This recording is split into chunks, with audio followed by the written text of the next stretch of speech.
បាទសូមជម្រាបលាអ្នកនិយមខ្លាចខ្មោចតិចទាំងអស់គ្នាស្វាគមន៍មកកាន់សំណោចរន្ធត់សាច់រឿងយើងនៅក្នុងថ្ងៃនេះមានចំណងជើងថាខ្មោចវិបដិសារីអូយបងប្លែកម៉េះខ្មោចវិបដិសារីយ៉ាងម៉េចទៅបើសិនជាអ្នកទាំងអស់គ្នាចង់ដឹងអត្ថន័យនៃរឿងនេះកាន់តែច្បាស់សូមកុំភ្លេចជួយចុច Subscribe ចុចរូបកណ្ដឹងម្នាក់មួយដើម្បីក្លាយជា fan ពេញសិទ្ធរបស់សំណោចរន្ធត់ជាពិសេសគឺដើម្បីឲ្យ admin មានលុយទិញសាប៊ូបណ្ដោះសក់បន្ថែមផងហើយអ្នកទាំងអស់គ្នានឹងទទួលបានវីដេអូបាសសក់តិចជារៀងរាល់ថ្ងៃដើម្បីចំណេញពេលវេលាសំណោចរន្ធត់សូមបកអាក្រាតរឿងឲ្យចេញមកអានូលគោកដូចតទៅសាច់រឿងរបស់យើងផ្ដើមចេញពីបុរសម្នាក់ឈ្មោះថាវីរៈជាបុរសវ័យកណ្ដាលម្នាក់ដែលមានអាជីវកម្មជោគជ័យគាត់ចំណាយពេលភាគច្រើនជាមួយការងាររបស់គាត់ដោយមិនសូវខ្វាយខ្វល់ជាមួយនឹងគ្រួសារឡើយមូលហេតុដែលគាត់គិតបែបនេះគាត់គិតថាការធ្វើការងារគឺជាការផ្ដល់អនាគតល្អសម្រាប់ក្រុមគ្រួសាររបស់គាត់ជាពិសេសសម្រាប់កូនស្រីតែមួយគត់របស់គាត់ឈ្មោះស្រីណែតជាក្មេងស្រីតូចគួរឲ្យស្រឡាញ់អាយុ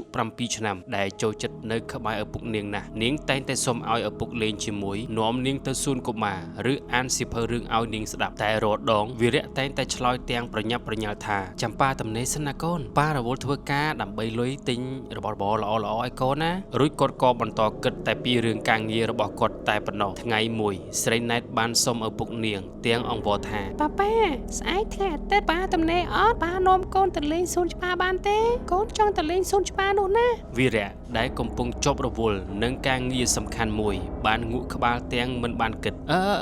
ចាំប៉ានាំកូនទៅអត់អីទេចាំប៉ានាំទៅណាស្រីណែតរីករាយណាស់នាងបានត្រៀមរៀបចំទុកមួកនិងប្រដាប់លេងសម្រាប់ទៅសួនច្បារប៉ុន្តែព្រឹកថ្ងៃអាទិត្យវីរៈបានទទួលទូរស័ព្ទដៃពីដៃគូជំនួញទៅប្រជុំជាបន្ទាន់ដោយគិតថាវាគឺជារឿងសំខាន់សម្រាប់មុខរបរគាត់ក៏បានប្រាប់ទៅប្រពន្ធថាអូនប្រាប់ស្រីណែតថាបងរវល់ប្រជុំថ្ងៃនេះចាំថ្ងៃក្រោយចាំបងនាំស្រីណែតទៅលេងណាប្រពន្ធរបស់គាត់បានមើលមុខគាត់ទាំងមិនពេញចិត្តតែក៏មិនបាននិយាយអ្វីស្រីណែតខកចិត្តជាខ្លាំងពេលដឹងថាឪពុកមិនបានទៅតាមការសន្យានាងបានអង្គុយយំស្ងាត់ក្បែរបង្អួចទាំងដៃរបស់នាងកាន់មុខផងដែរពេលរសៀលថ្ងៃដដែលដំណឹងដ៏រន្ធត់មួយបានកាត់ឡើងស្រីណែតត្រូវបានម្ដាយនាំទៅលេងផ្ទះបងប្អូននៅជិតនោះបានរត់ឆ្លងថ្នល់ម្នាក់ឯងដោយមិនប្រយ័ត្នហើយក៏ត្រូវរថយន្តបុកស្លាប់ភ្លាមពិភពលោករបស់វីរៈបានរលំរលាយភ្លាមការឈឺចាប់និងវិបដិសារីបានសង្កត់លើគាត់យ៉ាងធ្ងន់ធ្ងររាល់ពេលដែលគាត់គិតដល់កូនគាត់តែងតែនឹកឃើញពាក្យសន្យា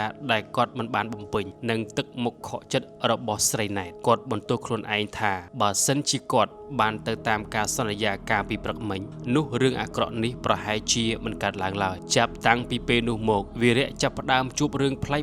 ពេលខ្លះគាត់កំពុងអង្គុយធ្វើការក្នុងការិយាល័យគាត់ហាក់ដូចជាឃើញស្រមោលតូចមួយដើរកាត់ពីមុខតុរបស់គាត់ពេលខ្លះទៀតពេលដែលគាត់ទៅកន្លែងណាដែលស្រីណែតធ្លាប់ចង់ទៅដូចជាសួនច្បារគាត់ហាក់ដូចជាឃើញរូបរាងរបស់ស្រីណែតកំពុងឈរសម្លឹងមកគាត់ទាំងទឹកមុខក្រៀមក្រំពេលខ្លះគាត់ក៏ឮសំឡេងកូនស្រែកហៅប៉ាហុយឡាននេះមកប៉ាហុយឡាននេះមកប៉ាកូនចង់ស្ដាប់រឿងព្រេងនិទាននេះសំឡេងទាំងអស់នោះបានដក់ជាប់នៅក្នុងខួរក្បាលរបស់វីរៈរូបភាពរបស់ស្រីណែតទាំងទឹកមុខក្រៀមក្រំបានតាមលងបន្លាចគាត់គ្រប់ពេលវេលាវីរៈដឹងថានេះមិនមែនជាខ្មោចមកតាមធ្វើបាបគាត់ទេតែវាជាស្រមោលនៃវិបដិសារីនិងការស្ដីបន្ទោសខ្លួនឯងរបស់គាត់ដែលបង្ហាញខ្លួនតាមរយៈរូបភាពកូនស្រីរបស់គាត់រូបភាពទាំងនោះមិនបានធ្វើឲ្យគាត់ខ្លាចរន្ធត់ឡើយតែធ្វើឲ្យគាត់កាន់តែឈឺចាប់និងនឹកឃើញកូនរឹតតែខ្លាំងរាល់ពេលដែលគាត់ឃើញរូបភាពស្រីណែតគាត់ដូចជាត្រូវបានរំលឹកថាគាត់បានបាត់បង់អ្វីដែលសំខាន់បំផុតក្នុងឆាកជីវិតរបស់គាត់ដោយសារការផ្ដោតលើការងារ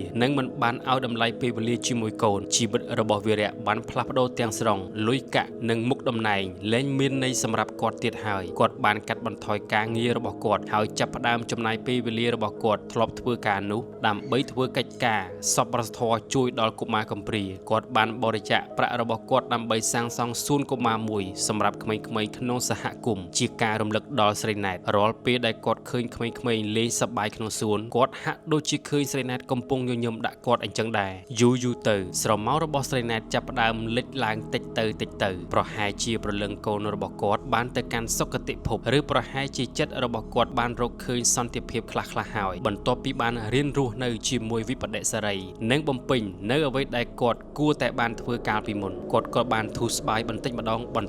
រឿងរ៉ាវរបស់វីរៈបានបង្រៀនមេរៀនមួយដល់ជីវិតថាទ្រព្យសម្បត្តិនិងការងារមិនមែនជាអ្វីសំខាន់បំផុតក្នុងឆាកជីវិតឡើយអ្វីដែលសំខាន់ពិតប្រាកដគឺពេលវេលាដែលយើងនៅជាមួយមនុស្សជាទីស្រឡាញ់កុំរងចាំរហូតដល់យឺតពេលទើបដឹងថានេះគឺជាតម្លៃនៃការចំណាយពេលជាមួយពួកគាត់ព្រោះពេលខ្លះវិបដិសារីអាចក្លាយជាស្រមោលដែលតាមលងបន្លាចយើងអស់មួយជីវិតអត្ថន័យរឿងនេះឆ្លុះបញ្ចាំងពីសារៈសំខាន់នៃការឲ្យតម្លៃលើក្រុមគ្រួសារនិងពេលវេលាខ្មោចក្នុងរឿងនេះមិនមែនជាអ្វីដែលគួរឲ្យខ្លាចតាមអត្ថន័យទូទៅទេប៉ុន្តែជាការបង្ហាញពីឥទ្ធិពលនៃវិបដិសារីនិងការស្ដីបន្ទោសខ្លួនឯងដែលអាចតាមលងបន្លាចផ្លូវចិត្តរបស់មនុស្សមរណភាពរបស់កូនស្រីជាផលវិបាកដ៏ធ្ងន់ធ្ងរនៃការមិនបានយកចិត្តទុកដាក់គ្រប់គ្រាន់ហើយការលងបន្លាចគឺជាមេរៀនដ៏ឈឺចាប់សម្រាប់ឪពុកឲ្យដឹងថាអ្វីដែលជារឿងសំខាន់សម្រាប់ជីវិតរស់នៅពិតប្រាកដដូច្នេះសាច់រឿងមួយនេះក៏ដូចជាសារផ្ញើជូនដល់អ្នកទស្សនាទាំងអស់គ្នា